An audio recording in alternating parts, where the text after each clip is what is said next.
Bapak-bapak, ibu-ibu sekalian, mari kita lanjutkan kajian kita tentang macam-macam orang yang masuk neraka. Tadi subuh kemarin kita di dalam surah Al-Furqan, masih dalam surah Al-Furqan. Ini suatu gambaran, ayat 17 ini suatu gambaran bagaimana nanti orang-orang yang syirik itu dibuktikan oleh Allah Subhanahu wa taala bahwa mereka akan ditanya. Nah, karena di sini ada kata-kata subhanaka. Subhanaka ini merupakan kunci penting dari ayat-ayat yang berkenaan dengan yang betul-betul kita perhatikan. Jadi subhanaka itu ada 9 di dalam Al-Quran ini ya. Kita sudah susun dalam judul subhanaka ya. Mari kita nanti lengkapi subhanaka, misalnya subhanaka la ilma lana illa ma 'allamtana ya. Maha suci Engkau, kami tidak beroleh ilmu kecuali Engkau ajarkan kepada kami ya. Dan itu ajaran malaikat mengenai ilmu ya. Kemudian di dalam surah Al-Imran, itu di dalam surah Al-Baqarah ya. Dalam surah Al-Imran, subhanaka faqina adzabannar. Itu ajaran ulul albab ya. Ada yang lain-lain juga. Jadi subhanaka itu penting ya. Maka ini kajian ini akan saya masukkan di dalam 3 tempat ya. Satu tempat mengenai subhanaka, sehingga subhanaka nanti dalam rekaman berjumlah 9. Kemudian ini masuk tipologi orang yang masuk neraka.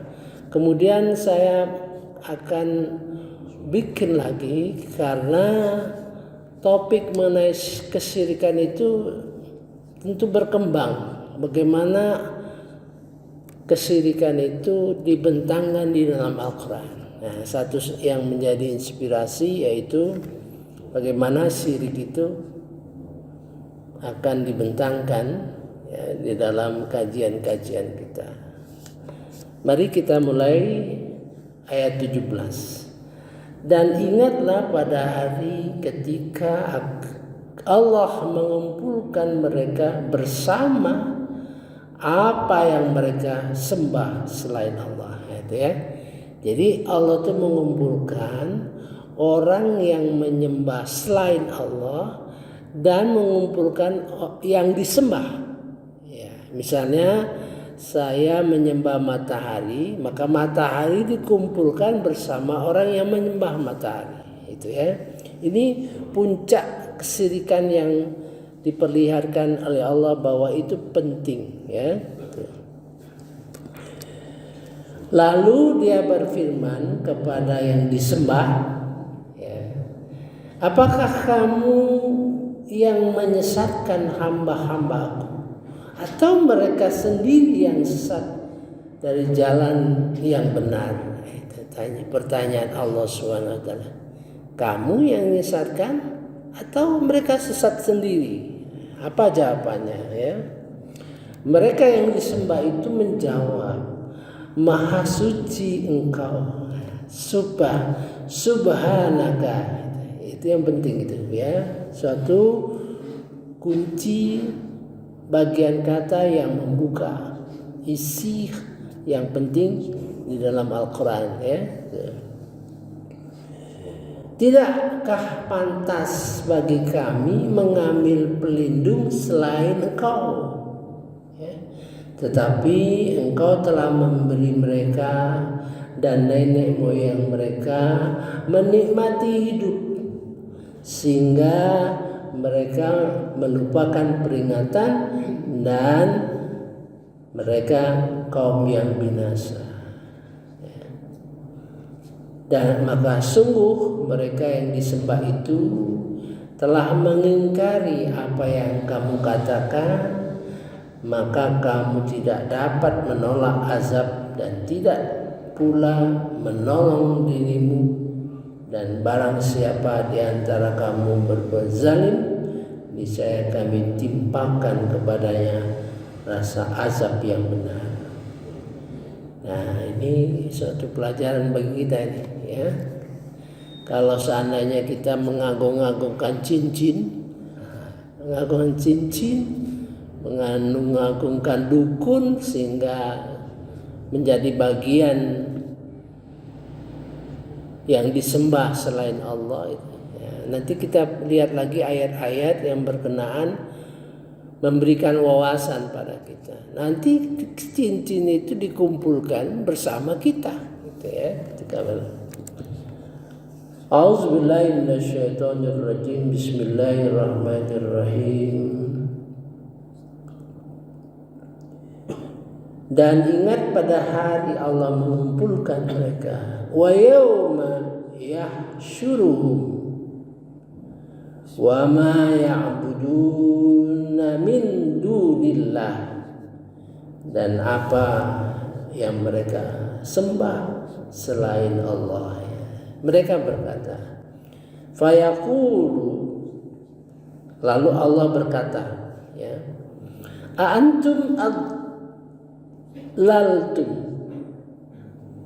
fayaqulu a antum adlaltum ibadi. Lalu Allah berkata, apakah kalian yang telah menyesatkan hamba-hambaku? Di sini ditulis ibadi. Jadi ibadi itu merupakan, di dalam Al-Quran ini ada dua tulisan yang maksudnya hamba-hamba. Ibad tidak ada ya, dengan ibadi. Jadi yang ibad itu sudah pakem. Makanya kalau cerita hamba-hamba yang masuk surga sudah pasti pakai ibad, yang tidak pakai ya.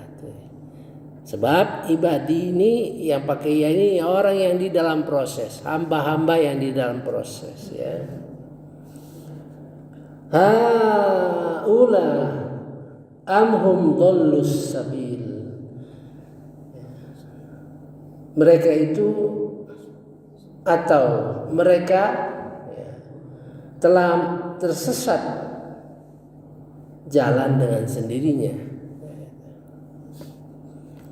Qalu subhanaka. Ada 9 di dalam Quran yang bunyinya subhanaka, maha suci engkau. Nah, itu di dalam YouTube saya kumpulkan di dalam judul subhanaka, ya. Yang ini akan saya bikin 3, ya, karena penting sekali, ya. Qalu subhanaka maka nayambaghi lana. Mereka berkata, maha suci engkau, tidaklah sepatutnya kami nattakhadha min dunika, tidak sepatutnya kami untuk mengambil apa saja, ya, mengambil Tuhan selain engkau, min aulia, atau sebagai pelindung, walakin matta'tahum wa aba'ahum, Akan tetapi engkau telah memberi kesenangan kepada hidup mereka, mata tahum wa abaum, dan nenek moyang mereka, karena hidup senang. Nah, nanti berhubungan dengan ya di dalam surah Al-A'la, maka kesenangan, kehebatan itu yang mengakibatkan kedurhakaan, ya. Atau nenek moyang mereka hatta nasudzik, sehingga mereka melupakan peringatan nasihat, yaitu wa kanu qauman bura, dan mereka menjadi kaum yang binasa, ya. Faqad kadzabukum, maka sesungguhnya faqad kadzabukum, mereka ingkar kepada kalian, karena bima yaqulu, karena kalian katakan bahwa Tuhan, ya, famastastati'u, maka tidaklah kalian mampu, ya, berpaling, sarfau wala nasra, berpaling menolak siksaan, dan tidak pula mendapat pertolongan. Wa may yazlim minkum, dan berbuat zalim kalian, nuziqahu adaban kabira, maka kami rasakan azab yang besar di akhirat. Nah, saya kira 4 ayat ini merupakan peringatan pada kita untuk betul-betul menjaga kesyirikan. Nah, hati-hati, karena di ayat dalam surah Al-Furqan ada ayat 40 ya 43, ya. Sudahkah engkau perhatikan, sudahkah engkau Muhammad, maksudnya perhatikan, lihat orang yang menjadikan keinginannya sebagai Tuhannya, apakah engkau akan menjadi pelindungnya? Ya.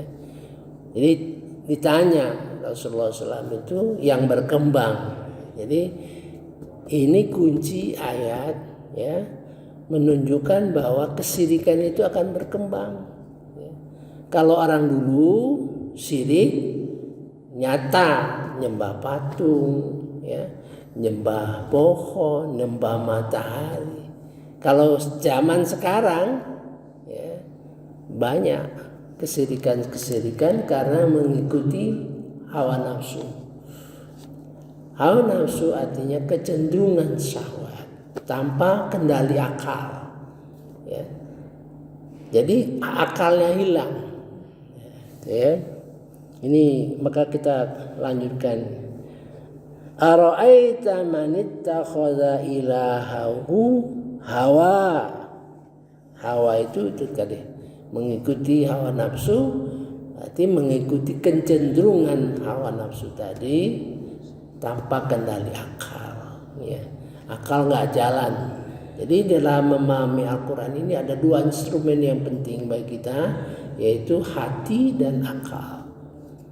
Kalau ilmu dunia, ya, lebih banyak akal kita pergunakan, hati sedikit sekali. Tapi kalau ilmu akhirat banyak hati, ya, akal semakin dikit. Makanya orang tua itu salah kalau dia misalnya, ini susah kaji Quran ini karena saya tuh nggak mampu lagi berpikir.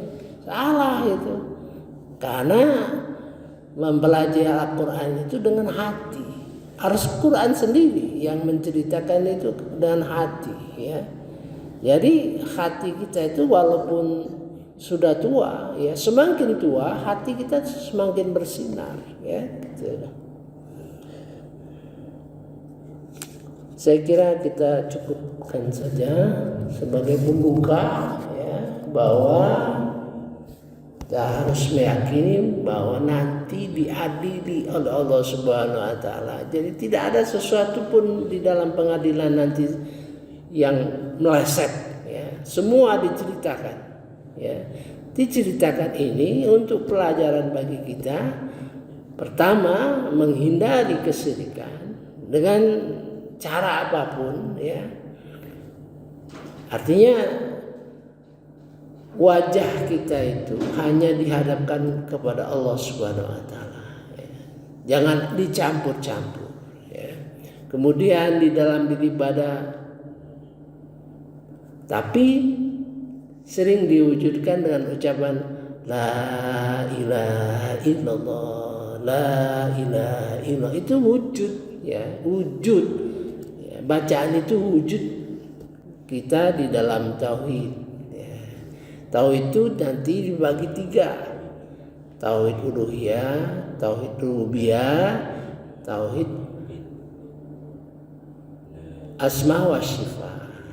Ada yang membagi 3 kelompok, ada yang pakai sifat 20. Nggak persoalan, itu ilmu tauhid itu datang setelah Al-Quran ya, dia datang setelah Al-Quran. Artinya ilmu itu dipergunakan, ditemukan oleh para ulama untuk memudahkan ya, mempelajari Al-Quran. Subhanakallahumma wa bihamdika asyhadu an la ilaha illa anta astaghfiruka wa atubu ilaik. Wassalamualaikum warahmatullahi wabarakatuh.